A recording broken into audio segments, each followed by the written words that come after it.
Okay, students. So today we are going to start dynamics of circular motion. We know कि एक circular motion में जो अगर uniform circular motion की बात करें तो एक्सेलरेशन सेंट्रीपिटल एक्सेलरेशन होता है which is equal to V square by R और is also equal to omega square into R. But ये सेंट्रीपिटल एक्सेलरेशन क्यों ज़रूरी होता है? ये ज़रूरी होता है to change the direction of object. जब भी एक ऑब्जेक्ट सर्कुलर मोशन में घूमता है its direction continuously changes. So to change the direction of the object we need this centripetal acceleration. Now the question arises, how do we get this centripetal acceleration? So centripetal acceleration is provided by centripetal force. Centripetal force जो है वही centripetal acceleration provide करता है. अब ये centripetal force क्या कोई नया फोर्स है? एक जैसे हमने बहुत सारे अलग अलग फोर्सेस पढ़े, normal reaction force, tension force, क्या उसी तरह से कोई नया फोर्स है? The answer is no, it is not a new force. Any force which can provide this centripetal acceleration will be termed as centripetal force. So any force which gives you centripetal acceleration is called centripetal force. जैसे कई बार हो सकता है normal reaction centripetal force provide करे, कई बार friction provide करे, कई बार tension provide करे. फॉर एग्जाम्पल अगर हम सपोज एक हॉरिजॉन्टल टेबल पे एक ब्लॉक को टाई कर दें और वो ब्लॉक सर्कल में घूमे, so this tension will provide centripetal acceleration. पूछा जाए बताओ टेंशन कितना है, तो tension is mv square upon L, क्योंकि यहाँ पे जो रेडियस ऑफ सर्कल होगा वो लेंथ ऑफ स्ट्रिंग या लेंथ ऑफ रोप के इक्वल होगा. ये हॉरिजॉन्टल ट्यूब या हॉरिजॉन्टल टेबल पे हमने ऐसा मोशन कराया है, तो इस तरह का चीज़ आता है. आप अगर एक सिलेंडर ले लें, है ना, और इस सिलेंडर में किसी ऑब्जेक्ट को रख दें और इसको रोटेट करा दें, who will provide the centripetal acceleration? This normal reaction will provide centripetal acceleration. तो यहाँ पे नॉर्मल रिएक्शन को सेंट्रिपिटल फोर्स कह देंगे. कभी अगर हमारे पास एक स्केल है, सिंपली सोचिए, और उस स्केल पे को हमने रोटेट कराया, यहाँ ब्लॉक रख दिया, कौन प्रोवाइड करेगा centripetal acceleration? Friction will provide centripetal acceleration. तो इन सारे केसेस में अलग अलग फोर्स सेंट्रिपिटल एक्सेलरेशन प्रोवाइड करते हैं, अकॉर्डिंगली उसका वैल्यू डिसाइड होता है. जैसे यहाँ पे अगर ये r रेडियस का है तो इधर फ्रिक्शन लग रहा होगा और required friction must B mass into centripetal acceleration, so it must be m into omega square r. Here normal reaction must be m v square, या अगर ये ओमेगा से रोटेट हो रहा है m ओमेगा स्क्वायर r. सो इस तरह से हम लोग टेंशन, नॉर्मल रिएक्शन, फ्रिक्शन, इन सारे फोर्सेस को इन रोल्स को प्ले करने के लिए, है ना, एक पर्टिकुलर रोल के लिए इस समय केवल उसका नाम सेंट्रिपिटल फोर्स कह देंगे. It is not a new kind of force. Apart from this आपने एक सेंट्रीफ्यूगल फोर्स का भी नाम सुना होगा, है ना. आपने सुना होगा कि एक और फोर्स होता है जिसको हम लोग सेंट्रीफ्यूगल फोर्स कहते हैं. तो ये सेंट्रीफ्यूगल फोर्स क्या है उसको भी हम लोग समझेंगे,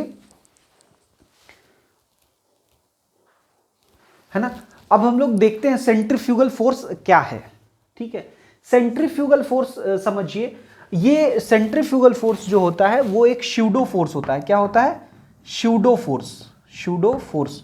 ये तब लगता है, this pseudo force acts only when your force is और your observer is non inertial. जब नॉन इनर्शियल ऑब्जर्वर हो देन वो अपने फ्री बॉडी डायग्राम में स्यूडो फोर्स लगाता है, and that pseudo force is opposite to the direction of acceleration, और इसीलिए ये इधर लगता है और ये m ओमेगा स्क्वायर r या फिर mv स्क्वायर अपॉन r यही लगता है. बहुत सारे स्टूडेंट के मन में कंफ्यूजन रहता है, वो ये सोचते हैं कि सेंट्रीपिटल फोर्स और सेंट्रीफ्यूगल फोर्स एक दूसरे को बैलेंस करता है. एक जगह पे सेंट्रीपिटल फोर्स लग रहा है, दूसरी जगह पे सेंट्रीफ्यूगल फोर्स लग रहा है, और इसकी वजह से वो बैलेंस्ड होते हैं. ऐसा नहीं होता है. है ना, इधर जो सेंट्रीफ्यूगल फोर्स लगाएंगे तो बैलेंस जरूर करेंगे, लेकिन उसी ऑब्जर्वर के लिए जो ऑब्जर्वर इस पे बैठा हो।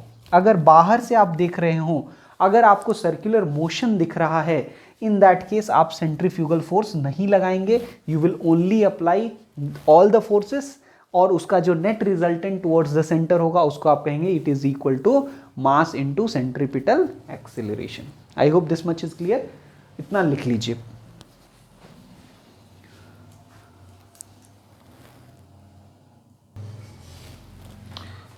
Okay, now let's move to the next part. हम लोग को इसमें जो पढ़ना है एनसीईआरटी के सिलेबस के हिसाब से, उसमें क्या क्या चीज़ें देखनी है डायनेमिक्स ऑफ सर्कुलर मोशन में, वो समझते हैं। तो एक तो बेसिक चीज़ें हमने देख ली, उसके अलावा मेनली हम लोग को motion of car on circular track वो देखना है, ठीक है। सो बेसिकली हम लोग उसी चीज़ को देखेंगे, motion of car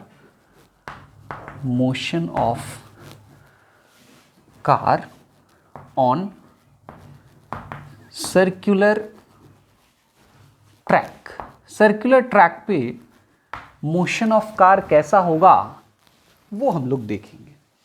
so let's understand, suppose कि ये एक सर्कुलर ट्रैक है जिसका ऑलमोस्ट रेडियस आर अज्यूम कर लेते हैं, and suppose this is the car, ये आगे की ओर v वेलोसिटी से मूव कर रही है। So if it is moving with v velocity where v is constant, speed is constant, है ना, स्पीड जो है वो कांस्टेंट है। Obviously velocity can not be constant क्योंकि कंटिन्यूअसली उसका डायरेक्शन बदल रहा है। सो अब अगर हम इसका फ्री बॉडी डायग्राम बनाते हैं, है ना, अब हम लोग थोड़ा नीचे उतर के इसका फ्री बॉडी डायग्राम बनाते हैं। नीचे ऑब्वियसली mg लग रहा होगा, अब ऊपर एक नॉर्मल रिएक्शन लग रहा होगा, और इसको इधर एक्सीलरेशन चाहिए, इस कार को इधर एक्सीलरेशन चाहिए, and that acceleration required is because of centripetal acceleration, है ना, सेंट्रीपिटल एक्सीलरेशन की वजह से इधर एक्सीलरेशन चाहिए, एंड एक्सीलरेशन तो बिना फोर्स के नहीं प्रोवाइड हो सकता है। सो इट मींस कि यहां पे कुछ फ्रिक्शन लग रहा है, और वो फ्रिक्शन इसको सेंट्रीपिटल एक्सीलरेशन प्रोवाइड कर रहा है, क्योंकि नॉर्मल का इधर कंपोनेंट जीरो आएगा, mg का इधर कंपोनेंट जीरो आएगा, normal and mg can not provide centripetal acceleration in this case, so must is friction must be providing. अब ये फ्रिक्शन अगर सेंट्रीपिटल एक्सीलरेशन प्रोवाइड कर रहा है तो हम लोग लिख सकते हैं F equals to mv² upon r, yes और नो। अब इतना रिक्वायर्ड फ्रिक्शन है, अगर आप बहुत हाई स्पीड से जाइएगा तो इतना फ्रिक्शन आपको चाहिए, बट क्या फ्रिक्शन अनलिमिटेड वैल्यू दे सकता है? The answer is no. Friction जो है उसका एक वैल्यू का लिमिट है, limiting friction we call it. तो अगर वो लिमिट है तो this required friction must be less than the limiting friction, जिसको हम लोग Fs मैक्सिमम कहते हैं, और इसकी वजह से स्पीड जो होगा, रेडियस ऑफ सर्कुलर ट्रैक तो फिक्स रहेगा ना, but speed will be limited. उससे ज्यादा स्पीड से अगर आप जाइएगा then the friction will not be able to provide you sufficient force for your centripetal acceleration. और उसके बाद आप देखते होंगे कार अगर बहुत तेज घूमता है तो वो कार स्किड करता है, it skids away from the centre, centre से दूर उधर वो फिसल जाता है। तो वो मैक्सिमम स्पीड, सेफ स्पीड कितना होना चाहिए that we can calculate from here, और वो F जो होना चाहिए Fs मैक्सिमम से कम होना चाहिए, मतलब mv²/r यानी F का value less than equal to Fs maximum यानी म्यू इंटू n होना चाहिए। So what we can write, mv²/r should be less than और equal to mu into n की जगह क्या लिख सकते हैं, mg। So m cancel, so v² less than equal to mu gr, this is what we get, μ² less than equal to mu gr, this is what we get. So अब अगर यहां से ध्यान से देखें, इस एक्सप्रेशन को देखें, तो v should be less than equal to √ mu gr, yes और नो। अब ये कह रहा है, दिस एक्सप्रेशन सेज कि जो स्पीड है for safe riding, safe turning, वो कितना होना चाहिए, v should be less than equal to √ mu gr। या तो इससे कम या इक्वल, तो मैक्सिमम कितना हो सकता है, मैक्सिमम इक्वल हो सकता है सेफ टर्निंग के लिए। तो म्यू जी आर यही सेफ टर्निंग के लिए मैक्सिमम स्पीड है। इससे ज़्यादा स्पीड से अगर कोई कार जाएगा तो वो स्किड होने का चांसेस उसका ज़्यादा होगा, है ना। हालांकि ये म्यू डिपेंड करेगा कि टायर कैसा है। एकदम नया टायर है तो उसमें ग्रूव्स ज़्यादा बढ़िया होगा तो म्यू बढ़ जाएगा, तो वो ज़्यादा स्पीड पे भी टर्न कर पाएगा। अगर फ्लैट टायर है, बहुत दिन से यूज़ हो रहा है और उसका ग्रूव्स जो है वो घिस गया है, देन ऑब्वियसली वो कम स्पीड पे सेफ टर्न कर पाएगा। Yes, so all these factors will affect the maximum speed, but more और लेस एक एस्टिमेट बनाया जा सकता है एवरेज स्पीड का, मैक्सिमम स्पीड का, और वहां पे लगाया जा सकता है कि हाँ भाई इतने स्पीड से चलो तो ठीक है, नहीं तो फिर दुर्घटना हो जाएगी, है ना। So this is how we deal with motion of car on a flat circular track. इसके अलावा और इसमें क्या क्या चीजें हैं वो भी देखेंगे, पहले इसको कॉपी कर लीजिए।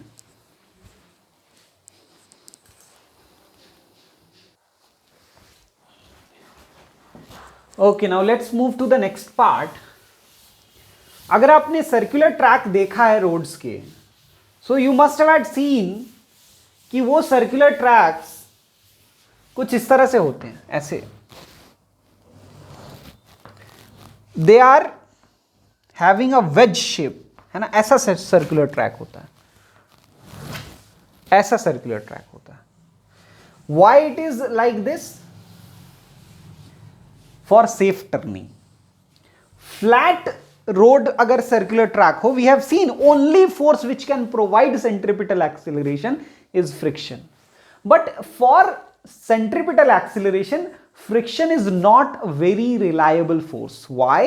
Because it will be affected, as we know कि टायर अगर घिस जाए तो उससे अफेक्टेड हो जाएगा, उसके अलावा कभी बारिश हो जाए तो फ्लैट रोड में अगर थोड़ा पुराना हो गया है, वो स्मूथ हो गया है थोड़ा, तो यू नो कि बहुत ज्यादा स्मूथनेस की वजह से फ्रिक्शन बहुत रिड्यूस हो जाता है, और वो जो मैक्सिमम स्पीड हम निकाला है दैट उसमें म्यू इतना रिड्यूस हो जाता है कि अब वो मैक्सिमम स्पीड सेफ स्पीड नहीं रह जाता। उस स्पीड से अगर कोई आएगा तो हो सकता है स्किड कर जाए। Yes, so for centripetal acceleration you can not completely rely on friction.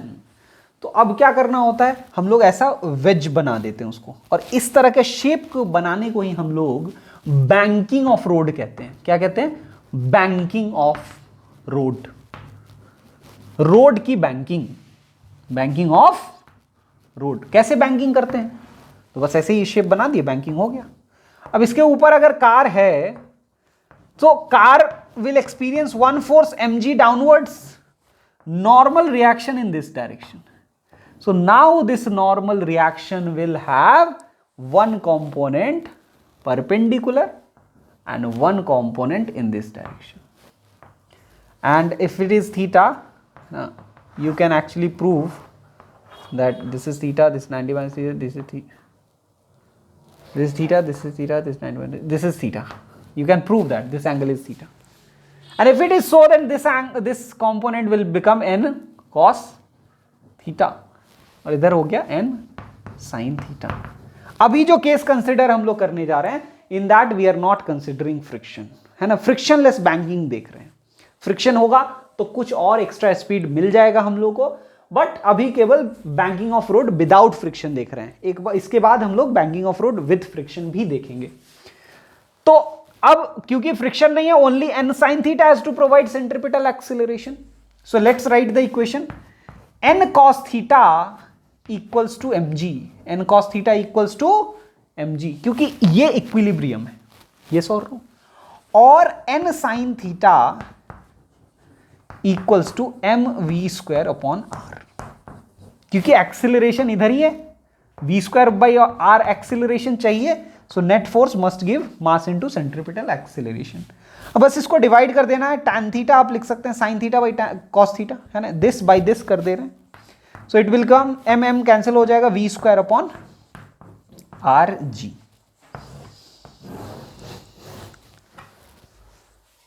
ये हो गया हम लोग का बैंकिंग ऑफ रोड के लिए मैक्सिमम स्पीड। इनफैक्ट अगर स्मूथ सरफेस हो तो this is the only speed जिससे आप चल सकते हैं, otherwise you will start falling down. अगर इससे ज्यादा स्पीड से चलेंगे you will start skidding, but normally in day to day life ऐसा कुछ होता नहीं है कि एकदम स्मूथ सरफेस हो, है ना, जीरो फ्रिक्शन वाला। So normally there will be a range of speed जिससे आप चल सकते हैं। लेकिन अगर एकदम आइडियल रोड लिया जाए, एकदम स्मूथ, टायर भी एकदम स्मूथ और रोड भी एकदम स्मूथ जिससे फ्रिक्शन जीरो हो, then you have only one velocity this, जिससे आप चलेंगे तो आराम से चल पाएंगे। ठीक है। अब यहां पे ना एक स्टूडेंट्स को डाउट आता है, बहुत ही इंपॉर्टेंट डाउट है वो, उसको मैं यहां पे क्लैरिफाई करना चाहता हूं। कई बार स्टूडेंट्स क्या करते हैं समझिए, फ्रिक्शन जब पढ़ रहे थे उस समय सर्कुलर मोशन नहीं हो रहा था, m है, उस समय फ्री बॉडी डायग्राम बनाते हैं mg, इधर लेते हैं नॉर्मल रिएक्शन, हम लोग mg का कंपोनेंट लेते हैं, ये थीटा आता है, और ये mg का कंपोनेंट लेते हैं mg cos थीटा, और इधर आता है mg sin थीटा। तो इस केस में अगर आप नॉर्मल रिएक्शन निकालते हैं तो नॉर्मल रिएक्शन आता है mg cos थीटा। यस और नो? हमने जब ऐसे ब्रेक किया, और एक्सेलरेशन क्या आता है? g sin theta. यस और नो? जबकि यहां हमने देखा है कि हमने n को ब्रेक किया है तो n cos theta equal to mg आया है। तो यहां से अगर कोई n निकालेगा तो n क्या आता है? mg by cos theta. अब ये एक डाउट स्टूडेंट्स के मन में आता है, जो लोग सोचते हैं उनके मन में आता है कि सर मैंने वही सिचुएशन को जब एक अलग एक्सिस के अलोंग ब्रेक किया तो n का कुछ और वैल्यू आ रहा है, और अलग एक्सिस के अलोंग ब्रेक किया तो n का कुछ और वैल्यू आ रहा है। ऐसा कैसे हो सकता है? तो ऐसा इसीलिए होता है, कई बार क्या गलती हो सकती है स्टूडेंट से, इस वाले फ्री बॉडी डायग्राम में अगर उन्होंने इस तरह से ब्रेक कर लिया तो n का वैल्यू तो उनका गलत आ जाएगा, है ना। n का वैल्यू आना चाहिए था इस वाले केस में mg cos थीटा, और आ जाएगा mg बाई cos थीटा, दोनों में बहुत बड़ा डिफरेंस है। तो ऐसा हुआ क्यों, क्या हो रहा है वहां पे, हम लोगों को समझने की जरूरत है। Let's understand. हमेशा मैं आपको एडवाइस करता हूं कि we always resolve the force. Resolution के लिए एक्सिस कैसे सिलेक्ट करें? तो जिधर एक्सेलरेशन है उस डायरेक्शन को पहले देखिए, एक लाइन सेलेक्ट कर लीजिए एक्सेलरेशन का लाइन, और दूसरा लाइन लीजिए उसके परपेंडिकुलर का लाइन, और उसी के अकॉर्डिंगली रिजॉल्व करिए, आपको कभी कोई दिक्कत नहीं होगा। तो यहां इस केस में क्योंकि एक्सेलरेशन इधर था तो हमने ऐसे रिजॉल्व किया, और सर्कुलर मोशन वाले केस में क्योंकि एक्सेलरेशन ऐसे है तो हमने ऐसे रिजॉल्व किया, और ऐसा करने से ही आपका सही आंसर आता है। लेकिन अब दिमाग में ये आएगा कि सर रिजॉल्व अगर हम ऐसे कर दें, इस केस में अगर हम ऐसे रिजॉल्व कर दें तो गलत क्या है? रिजोल्यूशन तो कोई भी दो एक्सिस के अलोंग किया जा सकता है, गलत नहीं है। लेकिन अगर आपका एक्सेलरेशन इधर है तो उसका एक कंपोनेंट इधर भी है और इधर भी है, एक्सेलरेशन को अब ब्रेक कर सकते हैं अगर आपने ऐसे से एक्सिस सेलेक्ट किया है तो उस केस में आप इस डायरेक्शन को आप इक्विलिब्रियम का डायरेक्शन नहीं ले सकते हैं। That direction can not be taken as equilibrium direction. जैसे मान लीजिए आपका एक्सेलरेशन ऐसे है, तो आपने ऐसे एक्सिस सेलेक्ट किया, उस केस में तो एक्सेलरेशन इधर भी है और इधर भी है। अब अगर ये इधर एक्सेलरेशन है तो कैन यू से कि n और mg cos थीटा आपस में, या n cos थीटा और mg आपस में बैलेंस कर रहे होंगे? Answer is no. बट आपका एक्सेलरेशन इधर है तो आप एकदम श्योरिटी के साथ कह सकते हैं कि हाँ, इधर वाला जो फोर्स है वो पूरा पूरा बैलेंस कर रहा होगा। तो इसी की वजह से आंसर जो है वो अलग अलग आ जाता है। यहां पे एक्सेलरेशन इधर है तो ये पूरा पूरा इक्विलिब्रियम को डिनोट करता है, इस केस में ये एक्सेलरेशन है तो ये पूरा पूरा इक्विलिब्रियम को डिनोट करता है। सो अकॉर्डिंगली अगर वाइजली हम लोग एक्सिस सेलेक्ट करते हैं रिजॉल्व करने के लिए तो हमारे लिए काम आसान हो जाता है, और नहीं तो फिर मुश्किल हो जाएगा। Is it clear? जल्दी से इसको कॉपी कर लीजिए।